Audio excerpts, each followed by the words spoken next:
Good day. Welcome to another episode of the Audible Local Ledger Reads to the Blind podcast. You can get more information at audiblelocalledger.org. Stay tuned for today's reading. Hi, I'm Beth, and I'll be reading you today's e-edition of the Cape Cod Times, dated Monday, January 22nd. We start with the weather and the lottery. For today, a high of 37, not as cold as it's been this weekend, with some sun mixing with clouds. Tomorrow, the temperature is up to 40, but with a bit of rain and sleet in the afternoon. And the temperatures increase throughout the week, a high of 41 on Wednesday and 48 on Thursday, but with that comes 2 days of occasional rain and drizzle. Here are some lottery numbers from the weekend. The numbers game for Sunday, January 21st, the midday drawing was 8998. Sorry, that's 8998, and the evening drawing was 3198.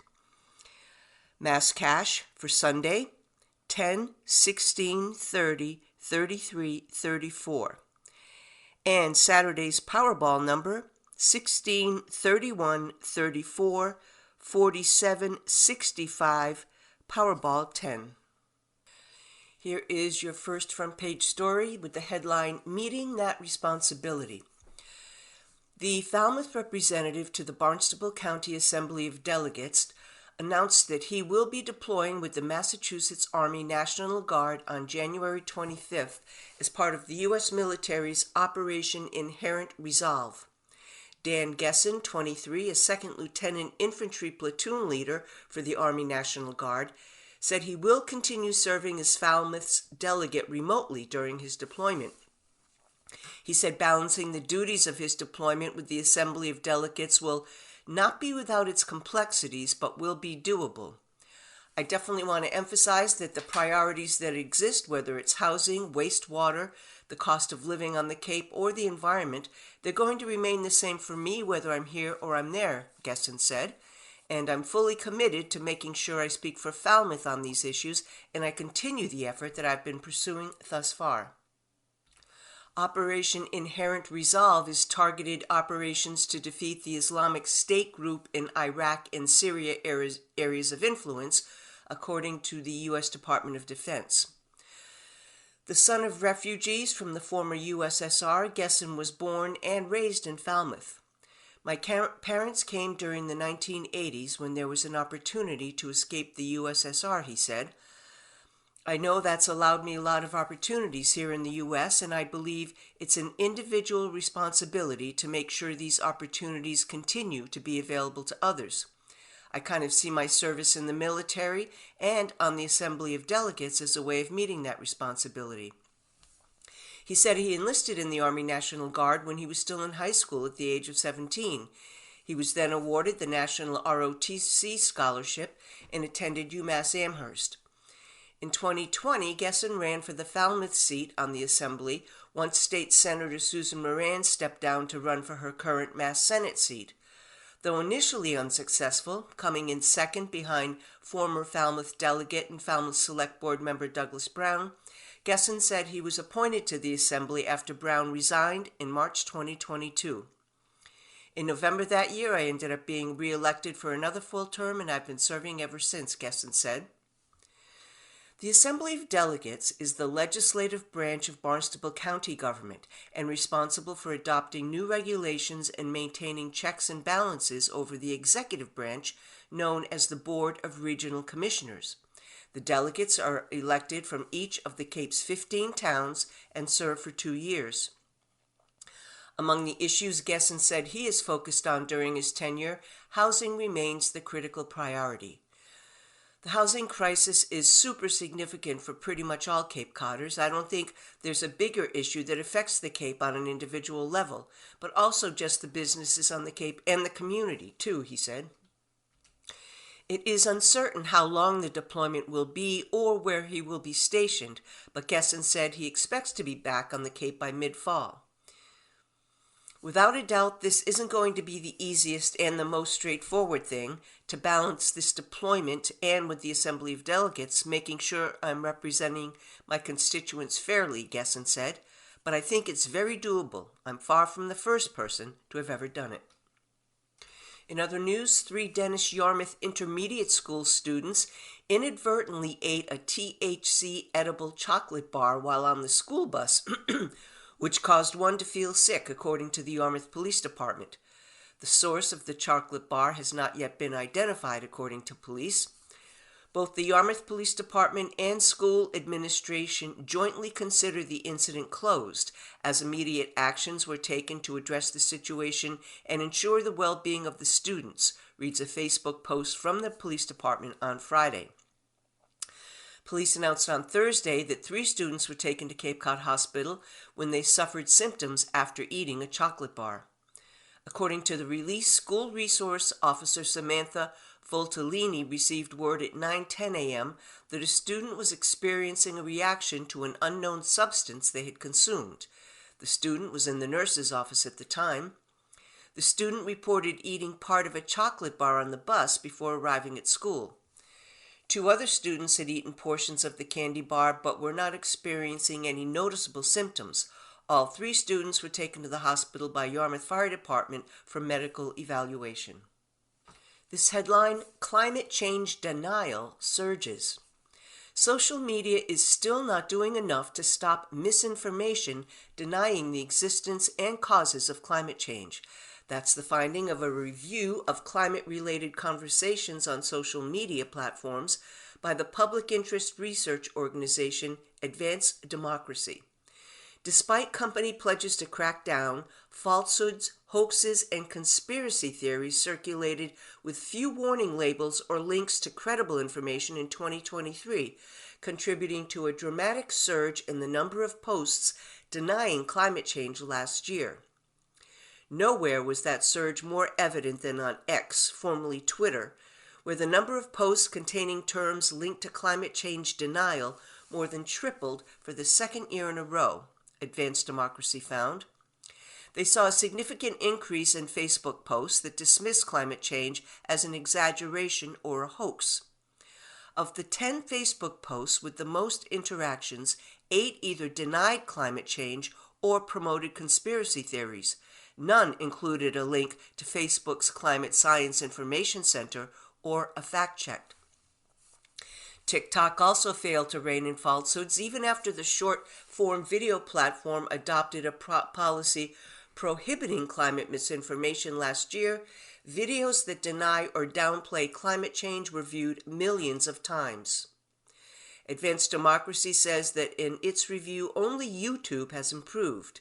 8 of 9 specific climate change denial phrases identified in Advanced Democracy's 2022 report are now accompanied by scientific information on climate change on that platform. The stakes have never been higher, said Michael Mann, who's a climate scientist and professor at the University of Pennsylvania. Climate change is one of the most contentious debates raged on social media platforms, which have emerged as a critical battleground to control the narrative about climate change, especially for the TikTok generation, Mann said. Social media is a primary means by which young people, those most likely to see the worst consequences of climate change, get their information today, he said. This trend suggests that bad actors have made a concerted effort to weaponize social media in a way that is especially targeted towards young people. Social media posts reviewed by Advanced Democracy are routinely peppered with references to climate scam and climate cult, or claims that global warming is a hoax, or that climate scientists are con artists. When smoke from Canadian wildfires blanketed much of the U.S. last year, for example, conspiracy theorists falsely claim that the fires were intentionally set to promote a fake climate emergency. Though the public perception of climate change is shifting, it remains a politically divisive issue, with Democrats and Republicans growing further apart in the past decade in how they gauge the threat. Nearly 8 in 10 Democrats, or 78%, say climate change is a major threat to the country. About 1 in 4 Republicans describe climate change as a major threat. That's about the same as 10 years ago. And here's this week's column by Cape Cod Times chief photographer Steve Heaslip titled "Winter's First Snowfall Gives Hope of More to Come." Snow day. 2 words that put a smile on any kid's face. Growing up, there was a sledding hill across the street, and as soon as the word went forth, it filled. Snow clothing then was a heavy pair of wool pants, a wool coat, and a pair of lace-up rubber snowboots and mittens. Sledding gear depended on the conditions. Plastic toboggans worked well in all conditions, fresh powder to slick ice. The round aluminum flying saucers were popular, but very hard to control. Flexible flyer sleds with runners were good in packed powder and tricky on ice but manageable. The pros laid on their stomachs, steering with their hands. Novices sat down, steering with feet. My first sledding accident happened on the flyer. Riding pro style, I hit a patch of open ground. Sled stopped instantly. My lip ripped up a runner. A few stitches, and several days later I was back on the hill, but under orders from Mom, sit on the sled, don't lay on it. The saucer, flyer, and an old wooden toboggan from my grandfather ride out most winters now, hanging up in the garden shed, always ready for a snow day. Alas, there hasn't been much snow the last few winters. The 3 inches that arrived last week was quickly washed away, but for the early riser there was snow to play in. Poet Mary Oliver says, "To pay attention, that is our endless and proper work." So, putting off snow removal, I went out to pay attention to the snow. First stop was a block away, a snowdrop blossom I spied a week ago. It was nowhere to be found. Perhaps it had been an apparition. The wet snow clung to everything like white glue on a child's art project. The snow walk quickly turned into a slush march. Rising temperatures sent down a steady rain, turning a winter wonderland into a gray, slushy cup. The storm drain in front of the house still resembled a carefully cut patchwork quilt in black and white and was photo-worthy. It was more of a rain than snow day, but a start. Now that the snow shovel has been christened, hopefully the sleds will be next. Still a lot of winter ahead. And again, that's a column by Steve Heaslip, a photographer for the Cape Cod Times. And speaking of winter, this headline, "Stay warm and avoid frostbite this winter using layers." As a bout of bitter and deadly cold sweeps the U.S., millions of Americans are being told to dress in layers if they must go outside. In places that rarely experience bone-chilling temps, that advice can be confounding. What does it mean to layer up? Is it different from just putting on a coat? Is there a way to do it wrong? For people in Minnesota, a state that is no stranger to the cold, they have wisdom to share. Layering means wearing multiple pieces of clothing to keep your body comfortable in cold weather. Each layer creates an insulating pocket of air that protects you better than just wearing a big jacket, and layering helps move sweat and moisture away from your skin. No matter how cold it is, you're probably going to sweat when you go outside and start moving, said Claire Wilson, Executive Director of the Loppet Foundation, a nonprofit that promotes winter recreation and activities in Minneapolis. Wilson said she loves to shop at thrift stores for layers that don't break the bank. Just look for things that aren't cotton, she said. That's because cotton absorbs moisture, so it stays wet longer. Cotton socks can get wet in your boots or shoes if you walk in the snow, and a cotton shirt under your jacket can get wet with sweat. Instead, choose wool socks and fabrics made of fleece, polyester, or polypropylene, she said. She recommends starting with a base layer, then a mid layer, and then an outer layer. The base layer is closest to your skin, so it's important for the fabric to wick away moisture, she said. Choose polyester over cotton for this. Then wear a mid layer, a vest, or a shirt to keep your core warm. Frostbite, which is a painful injury in which skin freezes, blood flow decreases, and tissue gets damaged, can happen within minutes in cold weather when skin is not adequately covered. We see people with frostbite inside their shoes and gloves all the time, said Dr. James Miner, who's Chief of Emergency Medicine at Hennepin County Med Center in Minneapolis. Symptoms include blistering of the skin because it's damaged, along with bruising and swelling. Frostbite can even result in the loss of a limb if it's not properly treated. So you should wear a winter jacket that falls closer to your knees than your hips. Keep your legs warm with fleece-lined leggings or a pair of long underwear. Woolen socks and winter boots are a big help. Fur-lined gloves or mittens can also keep your hands warm and prevent dry skin. And don't forget to keep your ears cozy with earmuffs or a hat. Here is Today in History. Today is Monday, January 22nd, the 22nd day of 2024. There are 344 days left in the year. On this date in 1901, Britain's Queen Victoria died at age 81 after a reign of 63 years. She was succeeded by her eldest son, Edward VII. In 1938, Thornton Wilder's play Our Town was performed publicly for the first time in Princeton, New Jersey. In 1944, during World War II, Allied forces began landing at Anzio, Italy. In 1947, America's first commercially licensed TV station west of the Mississippi, KTLA in Los Angeles, made its official debut. On this day in 1973, the U.S. Supreme Court, in its Roe v. Wade decision, declared a nationwide constitutional right to abortion. In 1995, Rose Fitzgerald Kennedy died at the Kennedy compound at Hyannisport at age 104.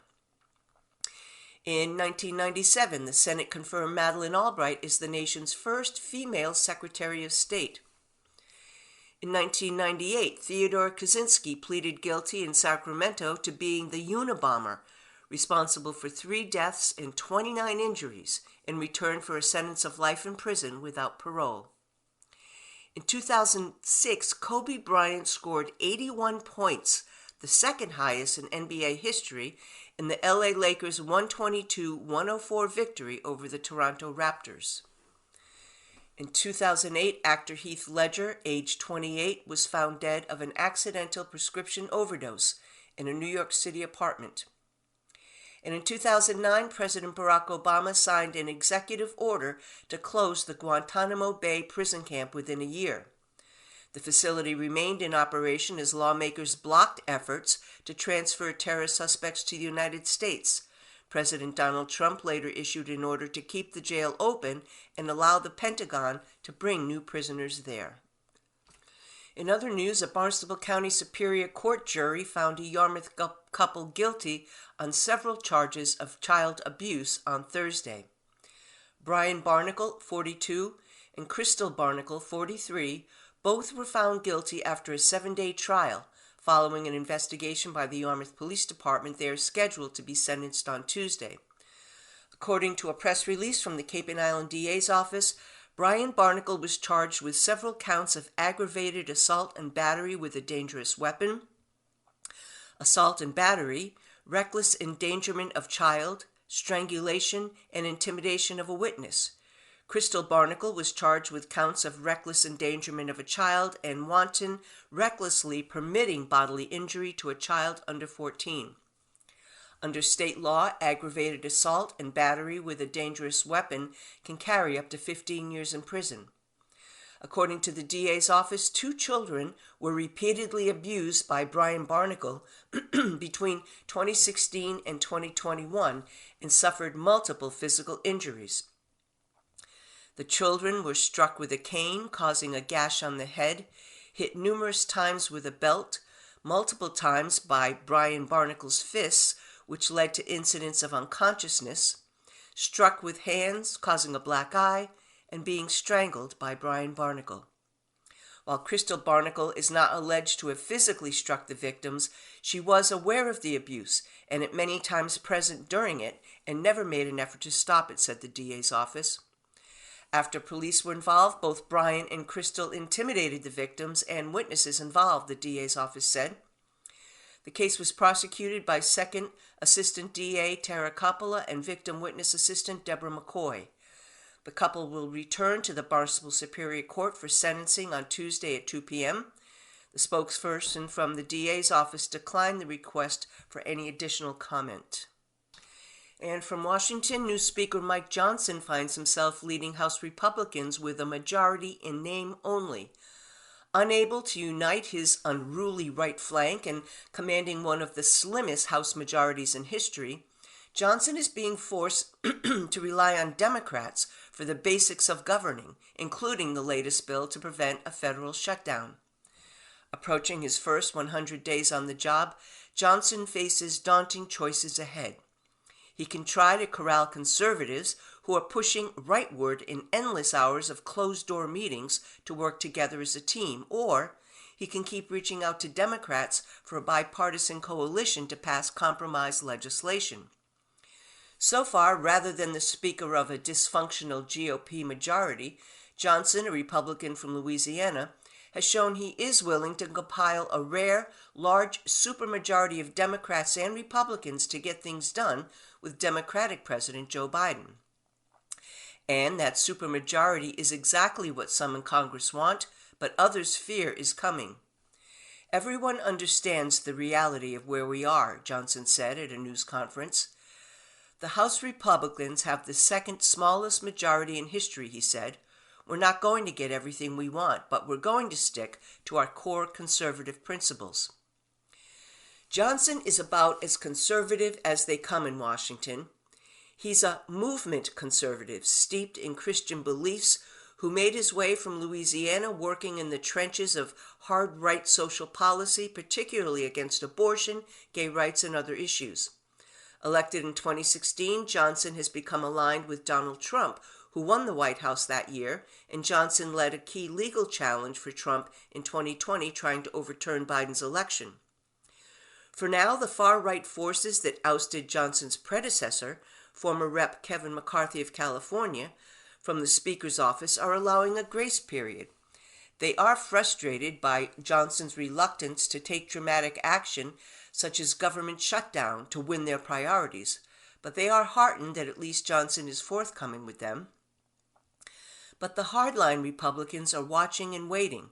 Any single lawmaker can file a motion for a vote to oust the Speaker, especially as Johnson confronts the challenges ahead on government spending, U.S. border security, and the wars in Ukraine and Gaza. It's a loss for the American people to join hands with Democrats to form a governing coalition, said Virginia Representative Bob Good, the newly elected chairman of the hard-right House Freedom Caucus, after last week's vote to keep government running. Good complained that passage of the short-term spending bill, which Biden signed into law before the Friday night deadline, was a failure. Johnson will confront another shutdown threat March 1st when some of the temporary funding again runs out. In many ways, Johnson finds himself living day to day, much the way McCarthy was, trying to keep Congress functioning and hold on to his job. Speaker Johnson is in a 24-hour survival mode, said Senator Chris Murphy of Connecticut, a key Democratic negotiator on the border bill. Republicans control the House by just a few seats, 220 to 213. That number will drop over the weekend when one of the many lawmakers who have already announced their retirements leaves early. Absences, illnesses, and weather delays trim the numbers further. In other news, after days of wrangling over control of a heavily trodden stretch of the U.S.-Mexico border, federal officials remain in a showdown with Texas Governor Greg Abbott, who has refused to cede any ground. The deaths of a mother and her 2 children earlier this month brought this rift to a boiling point. Federal officials say Texas is unable to properly attend to human safety in this area and rescue migrants who become trapped or succumb to dangerous conditions when crossing the Rio Grande. Texas authorities blame the Biden administration for the 3 deaths, saying they happened because the U.S. has failed to properly enforce its immigration laws. At the heart of this standoff were the victims, Victermer de la Sanchez-Cerros, 33, her daughter Yorlai Ruby, 10, and son Jonathan Augustin, 8, who drowned while crossing the river the evening of January 12th. The family was traveling with Monica de la Sanchez-Cerros, 30, and her son Victor, 10, both of whom were rescued by Mexican officials. All 5 family members were from the state of Mexico. The drowning deaths happened near Eagle Pass's Shelby Park, a 47-acre city property that the state took over after migrant crossings began to increase. The city has said it had no role in the state's action to prevent migrants from entering the U.S. It said public entry to the area has been restricted. The U.S. Department of Homeland Security in early January ordered Texas to stop blocking Border Patrol's officials' access to the 2.5-mile stretch by the end of Wednesday, or the Justice Department would take legal action. Federal law enforcement has asked the Supreme Court to intervene and press Texas to remove its fencing and barriers and restore Border Patrol access to the border.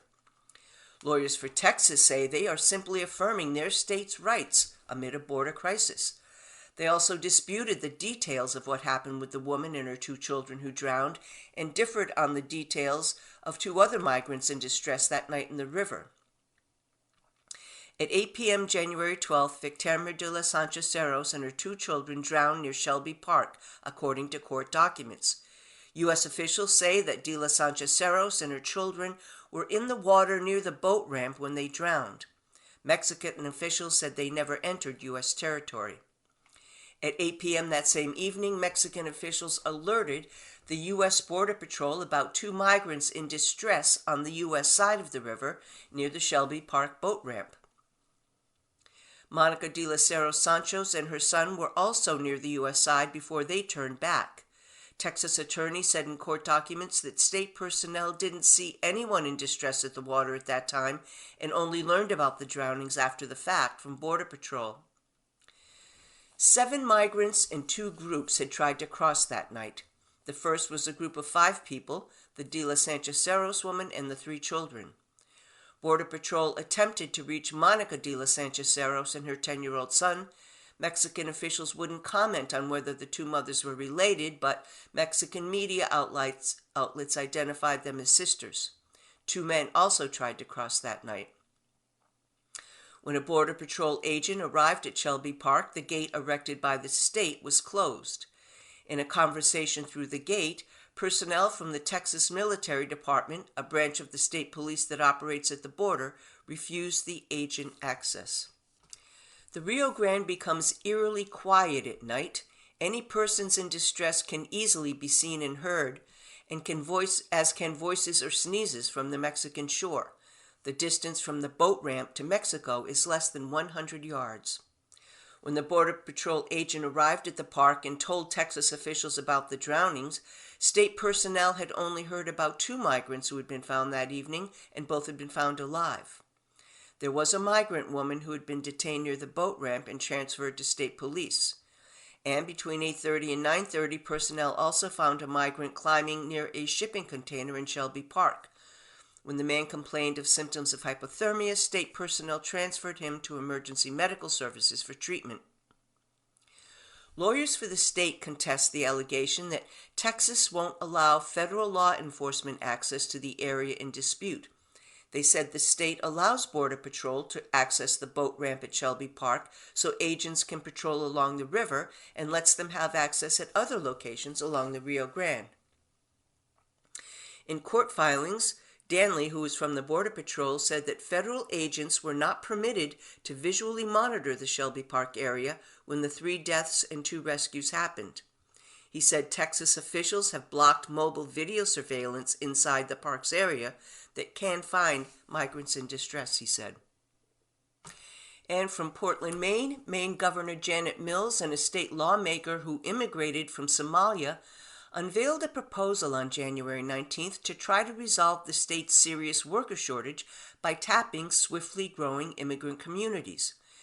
Maine traditionally has had among the smallest immigrant populations in the country. According to the 2020 census, only about 4% of the state's residents were born outside the U.S. That has been gradually changing as tens of thousands of residents descended from Somalia and other African countries have made homes in Portland and Lewiston, 2 of the state's biggest cities. Those arrivals helped push up the percentage of foreign-born residents by about a percentage point between 2000 to 2022, according to census figures. The Office of New Americans is proposed in a bill by State Representative Dequa Talak, the first Somalia immigrant to become mayor of a U.S. city in 2021 when she took office in South Portland. She was elected to the Maine legislature last year. Dalek and Mills say the bill would address shortages in critical industries, including healthcare, education, and construction. Under the bill, among the new office's primary activities would be providing pathways for immigrant employees to obtain professional accreditation and licenses. So we've reached the halfway point of the broadcast, and at this time we read today's obituaries. Joanne Ferguson Brooks, Ph.D., passed away peacefully on Christmas morning at the Pavilion Nursing and Rehab Facility in Hyannis at 93 years old. She was born in Hyannis on March 29, 1930. Joanne was a proud 12th generation Cape Codder, being a direct descendant of several of the original Pilgrims, including William Brewster and of Sea Captain Maynard Bierce. She was a member of the Mayflower Society and the DAR. Joanne grew up in Hyannis and spent most of her childhood living on C Street at Linnell's Dairy with her mother, stepfather Robert Sherman, and older sister Camille. Some of her fondest memories were riding in the milk truck with Pop and running out from the truck to make the daily deliveries. Many years later, she could still point out the houses and remember the names of the families who were on the route. Joanne graduated from Bridgewater State University in 1951 with a degree in education and started teaching in the Cape Cod public school systems from Harwich to Sandwich. She was a girls' basketball coach. In 1963, she took a substitute teaching position at Riverview School in East Sandwich and stayed there for 27 years, retiring after many years as executive director, during which time she significantly grew the school's reputation and enrollment. During those years, she went on to earn a master's degree, and in her 50s, she earned her Ph.D., an accomplishment of which she was very proud. She loved and was so proud of her family. She loved to travel, see new things, and meet new people, and especially to combine family and travel. Married to Lawrence Brooks, the family moved from Hyannis to the suburbs, Centerville. Joanne loved to play couples bridge. She kept the 3 kids in their rooms in quiet while the adults played cards in the living room. She had many teacups as winning trophies. Joanne put considerable time and effort into her genealogical research and eventually mapped a family tree for her children. On one trip to Scotland, she found the church in Paisley, where her great-grandparents were married. It turns out that us kids have many extended Cape Cod cousins. Joanne loved cars. She taught all her kids to drive, standard shift required. One of her favorite things to do was to go for a drive around town or by the beach. Mom, now you can drive wherever and whenever you want to go. She is survived by her sons Peter of Osterville and Dwight of Hyannis and her daughter Karen of Hyannis. She was predeceased by her ex-husband Lawrence Brooks and sister Camille Torrey. Visiting hours will be on Thursday, January 25th from 4 to 6 p.m. at the Doan, Beal and Ames Funeral Home, 160 West Main Street in Hyannis. John Edward Heslin Jr. from Kingston, born April 7, 1932, and died January 7, 2024. He was preceded in death by his wife Elizabeth, his son Jack, and his brothers Richard and Robert. He is survived by his sister Kathleen Hobson, his daughters Erin King, Becky King, and Carolyn Citino, and son Mark Heslin. He is also survived by 8 grandchildren and 10 great-grandchildren. John grew up in Cranston, Rhode Island, the oldest of 3 siblings. He attended Cranston High School and later attended Rhode Island College, where he graduated in 1956. While in college, he met his wife, Elizabeth Lake, and they were married for over 65 years. John had a distinguished career as an educator in Rhode Island as well as the Mass Public Schools. He was the varsity girls soccer coach at Bridgewater Raynham High School for over 20 years and was also one of the founders of the Bridgewater Youth Soccer Association. John and his wife retired to Marston's Mills in 2002. In his retirement, he played golf every week and spent time with the grandchildren. He was active in Our Lady of Hope Chapel, where he volunteered in the St. Vincent de Paul Society. He was a Eucharistic minister serving the homebound and regularly helped the priests with Sunday Mass. John was a Navy veteran during the Korean War. A funeral mass will be held on March 16th at Our Lady of Hope Chapel in West Barnstable. Following the Mass, there will be a celebration of life reception in Plymouth. Back to the news, and here's something that might make you feel a little old. With this headline, Apple's Macintosh computer turns 40. Technology innovation requires solving hard technical problems, right? Well, yes and no. As the Apple Macintosh turns 40, what began as Apple prioritizing the squishy concept of user experience in his 1984 flagship product is today clearly vindicated by its blockbuster product since. It turns out that designing for usability, efficiency, accessibility, elegance, and delight pays off. Apple's market capitalization is now over $2.8 trillion, and its brand is every bit as associated with the term design as the best New York or Milan fashion houses are. Apple turned technology into fashion and did it through user experience, but it all began with the Macintosh. When Apple announced the Macintosh personal computer with a Super Bowl television ad in 1984, it more resembled a movie premiere than a technology release. The commercial was, in fact, directed by filmmaker Ridley Scott. That's because founder Steve Jobs knew he was not selling just computing power, storage, or a desktop publishing solution. Rather, Jobs was selling a product for human beings to use, one to be taken into their homes and integrated into their lives. This was not about computing anymore. IBM, Commodore, and Tandy did computers. As a human-computer interaction scholar, I believe the first Macintosh was about humans feeling comfortable with the new extension of themselves, not as computer hobbyists, but as everyday people.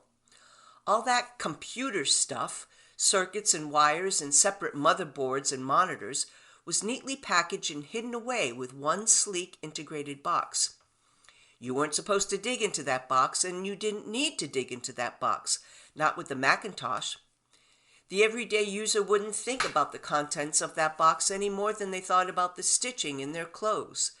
Instead, they would focus on how that box made them feel.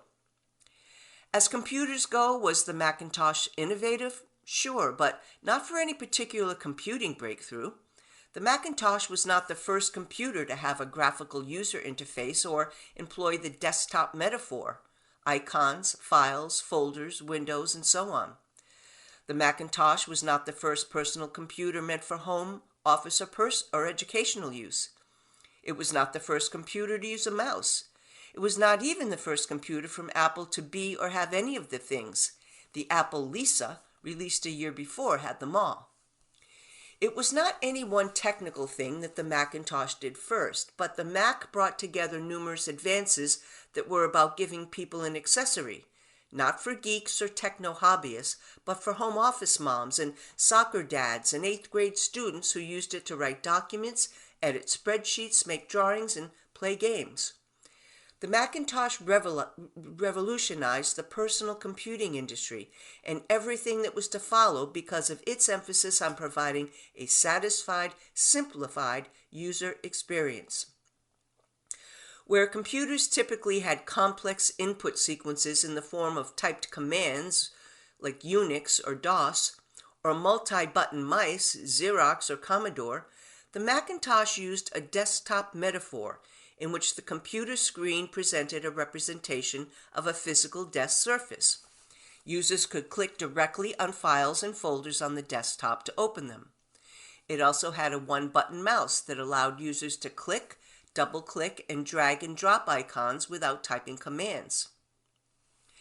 The Macintosh simplified the interaction techniques required to operate a computer and improved functioning to reasonable speeds.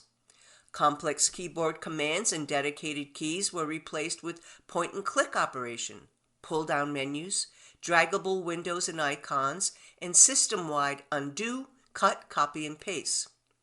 Unlike with the Lisa, the Mac could run only one program at a time, but this simplified the user experience. The Mac was the first personal computer to make user experience the driver of technical achievement. It indeed was simple to operate, especially compared with command line computers at the time. It is ironic that the Mac technology being commemorated in January 2024 was never really about technology at all. It was always about people. This is inspiration for those looking to make the next technology breakthrough. Here is today's Ask Carolyn column with the headline, Dad Tells Son That No Real Man Wants to Go to a Baby Shower. Dear Carolyn, my wife and I are expecting our first baby. The baby shower is next weekend, and I was really looking forward to it. My dad wants to plan something for the guys to do that day. He was shocked when I said I was going to the baby shower. He said, no real man wants to go to a baby shower, and I'd be miserable at a girly baby party. I think that's nuts. I want to see the gifts for our son and celebrate the new baby. My dad won't back down. He went on a rant about this generation of men letting our wives feminize us and how it's ruining society, and if I do this, he's going to feel like he failed as a father. My wife has nothing to do with me wanting to be there, but he won't listen. I don't know if this is a hill I want to die on, but I also think I'd regret missing our baby shower just because my dad's being an idiot. What should I do? Signed, Not a Real Man. Dear Not a Real Man, amazing how much propaganda has seeped into family connections. Amazing, horrifying, and sad. I'm sorry your dad has lost it. You don't have to keep arguing with him, though. His question was asked and answered. Thanks, Dad, but I'll be at the shower. The end. Meanwhile, when he huffs and puffs, you implement one of the following. Yeah, gotta run, talk later, then hang up or leave, or I gave you my answer, next topic, or interesting, change the subject. You're entitled to your opinion, I'm entitled to mine, change the subject, hang up or leave. Ranting, guilting, shame, and refusing to back down are all his concerns, not yours. They're only yours if you agree to keep listening or feel you have to. He won't listen is irrelevant to your decision because you attend the shower if you want. Done. These are hard steps but well timed. Raising children requires the backbone to do what you think is right under some significant outside pressure to do something else. Here are some other readers' thoughts on this. One writes, believe me, this is just the start of your dad's opining on your parenting. Stand up now. I can hear him questioning your manliness if you change a diaper. Somebody else said, your dad's a glass bowl. I'm in my mid-40s and almost all our friends had co-ed baby showers. Kids with 2 dads, single fathers, or non-binary parents shouldn't be celebrated with showers. Someone else wrote, please defend your wife against the malicious remarks undoubtedly coming her way. My husband's family spent decades blaming me for his choices, and his refusal to stand up to them obliterated my faith in our relationship. And here's some television things that are happening tonight on ABC at 8 p.m. It's the season premiere of The Bachelor. The 28th season of this beloved dating reality series premieres tonight, featuring 28-year-old tennis pro Joey Graziati and a group of 32 new contestants, including Miami Dolphins cheerleader Samantha Washington. On NBC at 8 p.m., it's America's Got Talent Fantasy League. The qualifying rounds conclude. One act is given a golden buzzer and earns a spot in the finals, with the audience vote sending five acts through to the semifinals. On ABC at 10, it's a new series called Bad Romance. This gripping exploration of love gone wrong takes an intimate look at the complexities that can arise in matters of the heart, aiming to shed light on various cautionary tales of romance by showcasing real-life relationships that went sideways. And the Investigation Discovery channel at 10 p.m., it also streams on Max. It's the season premiere of The Playboy Murders. This true crime series returns with murder and mystery within the world of the popular men's magazine Playboy. The season begins with the story of Sandy Bentley, who, alongside her identical twin sister, was a former living girlfriend of Hugh Hefner's and rose to fame, until her stardom became shrouded in suspicions of foul play. And on the CW tonight at 8 p.m., it's a new series called Ride. Hallmark Channel's Western series makes its debut on the CW tonight with the pilot episode titled Legend of the Fall, which follows a rodeo's family attempt to save their ranch after a tragic event. Back to the news, and as you've probably heard by now, Florida Governor Ron DeSantis suspended his Republican presidential campaign Sunday, ending his White House bid just before the New Hampshire primary while endorsing his bitter rival, Donald Trump. But as some Trump critics cheered, DeSantis nodded toward Trump's primary dominance and attacked Haley in an exit video he posted on social media. It's clear to me that a majority of Republican primary voters want to give Donald Trump another chance, DeSantis said in the straight-to-camera video delivered in a cheerful tone. He continued, I signed a pledge to support the Republican nominee, and I will honor that pledge. He has my endorsement because we can't go back to the old Republican guard of yesteryear, a repackaged form of warmed-over corporatism that Nikki Haley represents.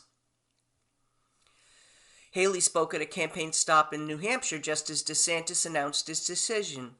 He ran a great race, he's been a good governor, and we wish him well, she told a room packed with supporters and media. Having said that, it's now one fella and one lady left.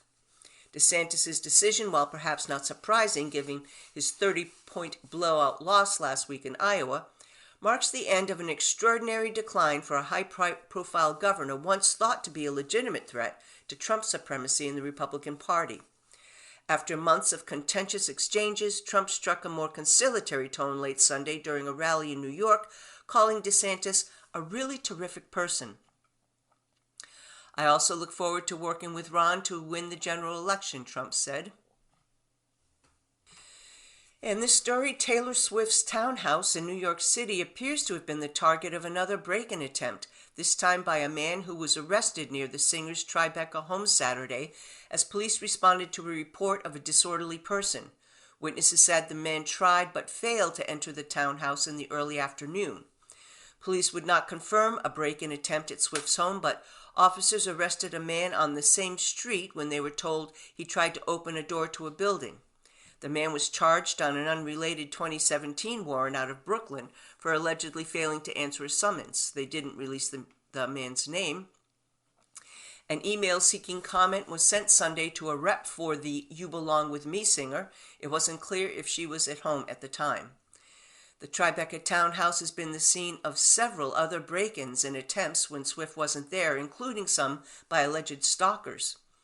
In 2022, a man was charged with trespassing and stalking after authorities said he entered 2 Tribeca residents linked to Swift. Also that year, a man was arrested for crashing a car into the townhouse and reportedly told police he wouldn't leave until he met with Swift. In 2018, another man broke into her townhouse and took a nap, police said. The same man was charged a year later with another break-in at the building after serving a jail sentence.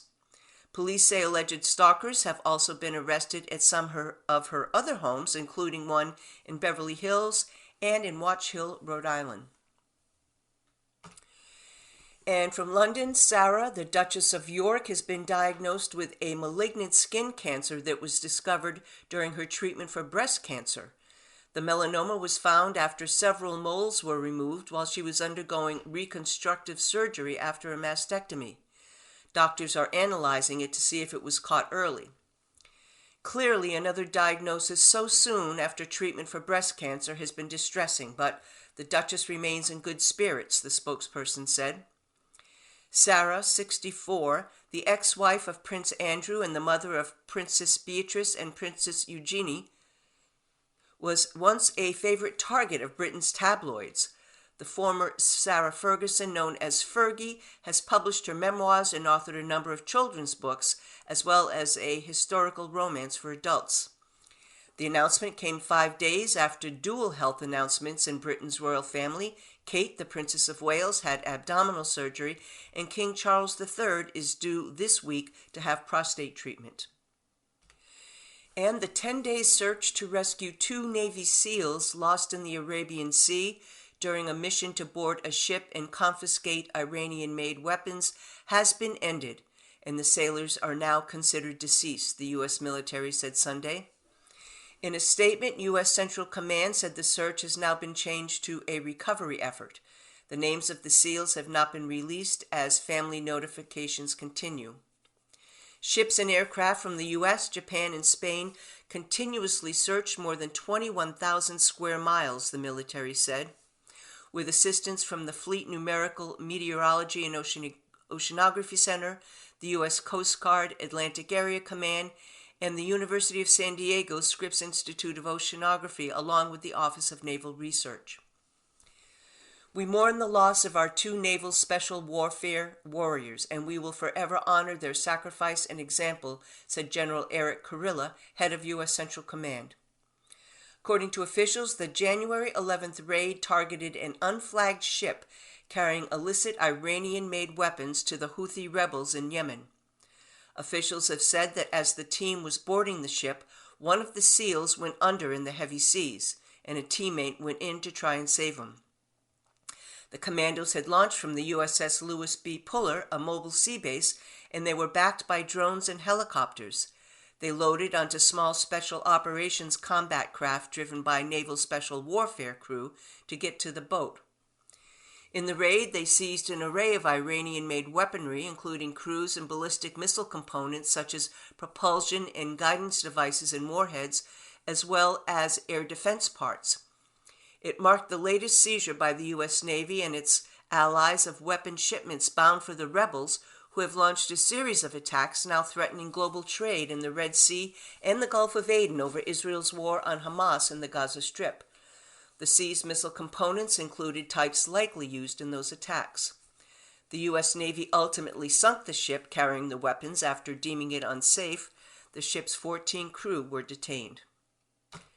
And here's an interesting sports story. Stanford's Vanderveer becomes winningest coach in all of college hoops. It never fails, Tara Vanderveer always takes a minute to thank everybody for coming to the game, and that includes offering her immense gratitude to the Stanford band. On Sunday, moments after her latest remarkable milestone in a career filled with them, and as the new winningest coach in basketball history, she politely asked the band to stop playing. Vanderveer took the microphone and began with her words of appreciation once more.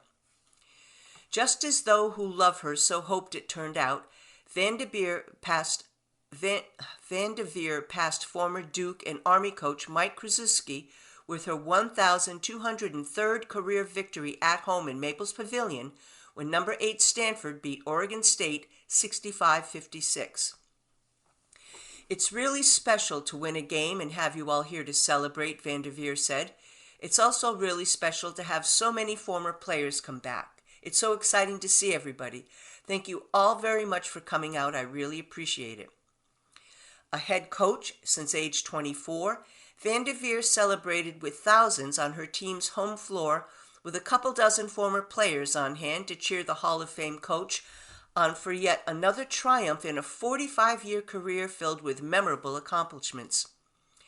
And for a nearly full arena, this was also a chance for fans to show their love for a Hall of Fame coach who has been shining her light on women's basketball for 4.5 decades. This is a tremendous accomplishment for Tara Vanderveer, who is already one of the most accomplished coaches in the history of basketball, Krzyzewski said in a statement. This is yet another milestone to add to an amazing legacy. More important than all the astounding numbers and career accomplishments, she's positively impacted countless lives as a coach and a mentor. Tara remains a true guardian of our sport. It was tense at times, with Vanderveer standing with arms crossed and pacing the sideline as Kiki Eferen and her supporting cast made the big plays when it mattered most. I just love how our team battled, Vanderveer said. Vanderveer improved to 1,203 wins to 267 losses overall. A 17-time Pac-12 Coach of the Year with 5 National Coach of the Year honors, Vanderveer has captured 3 NCAA titles with Stanford, and she coached the 1996 U.S. Olympic team to a gold medal at the Atlantic Games during a year away from Stanford. What does it mean to me? It means everything. It's like your family member getting married or someone had a baby. Coach is making history. We will all come back and we will celebrate. That's from a former player. Van der Veer received warm ovations at every chance from the moment she walked out onto the court during pregame warm-ups and again for introductions. She credited the Beavers for their grace in offering congratulations in the handshake line after the final buzzer. And this was a huge game. Cody McMahon had a career-high 33 points and 12 rebounds as number 18 Ohio State rallied to stun number 2 Iowa 100-92 in overtime on Sunday, despite 45 points from Hawkeye superstar Caitlin Clark. And as you probably know by now, the Final Four are set for the upcoming Super Bowl. Travis Kelce caught 2 touchdown passes from Patrick Mahomes, and the Chiefs advanced to their 6th straight AFC Championship game with a 27-24 win over the Buffalo Bills on Sunday. The Chiefs clinched the win by running out the clock after Buffalo's Tyler Bass was wide right on a 44-yard field goal attempt with 1:43 remaining. Now the defending Super Bowl champion Chiefs, who are 13-6, will move on to Baltimore to face Lamar Jackson in the conference's top-seeded Ravens, who beat Houston 34-10 on Saturday. And the Detroit Lions, the Detroit Lions beat the Tampa Bay Buccaneers 31-23 in the divisional round on Sunday, lifting Detroit into the NFC Championship for the first time in 32 years and only the second time in franchise history. The Lions, 14-5, won 2 playoff games in a season for the first time since 1957. The last year they won the NFL title and had 2 postseason games at home for the first time. Now they have to travel to San Francisco, the NFC's top seed, next Sunday for a spot in the Super Bowl, a game they have never played in. And you may not be interested in golf, but this is interesting. From Arnold Palmer's 5 tournament wins to David Duval's iconic final round 59 to come from behind and win the 1999 event, the American Express Golf Tournament has seen history time and time again.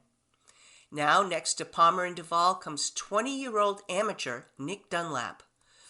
Looking for most of the day like the magic that had vaulted him to a 3-shot lead entering the final round had evaporated, the University of Alabama sophomore Dunlap grinded down the stretch for a historic 1-shot victory. He's the first amateur to win a PGA Tour event since Phil Mickelson in 1991. He set a tournament record by finishing 29 under par. So that's all the time I have for today. This is your reader Beth saying thanks for listening and thank you for your continued support of the Audible Local Ledger.